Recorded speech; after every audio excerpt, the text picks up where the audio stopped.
আগে মন খারাপ হলে না কেউ বুঝতেই পারতো না, সব কিছু হাসি মুখে হ্যান্ডেল করতাম। বাট এখন জানি না বড় হয়েছি বলে কি না, মনে হয় কি সব কিছু থেকে নিজেকে গুটিয়ে নিয়ে আসি। যারা আমাকে কষ্ট দিচ্ছে তাদেরকে লাগবে না আমার পাশে, দরকার নেই এত মানুষ চারপাশে, আমার লাগবে না, আমি একাই থাকতে পারবো। জানি না এই পরিবর্তনটা কেন আমার মধ্যে হয়েছে। যাই হোক, অনেক দিন পর আজকে একটা ব্লগ নিয়ে এলাম। এরকম মন মাঝে মাঝে মুড অফ হয় আর অনেক বড় বড় ব্রেক নিয়ে ফেলি আমি।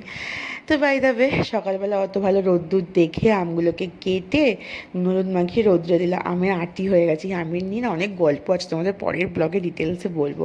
এদিকে আমি চা খাচ্ছি, মা কচুলতি খাচ্ছে। আর এই দেখো আমাদের বাড়ির পেছনে আম গাছে কত বড় বড় আম হয়েছে। আমি জানতামই না, আজকে আমি আমগুলোর সাইজ দেখে না অবাক। ঝড় আসবে জন্য বাবা সব পেড়ে জাগ দিয়ে দিল। আর এদিকে বোন আর বাবা মিলে গান বাজিয়ে ভুতুকে আর চুটকিকে নাচাচ্ছে। ওরাও ভাবে যে কোথায় যে এসে পড়েছি আমরা, এরা যে আমাদেরকে এত জ্বালায় কি আর বলবো।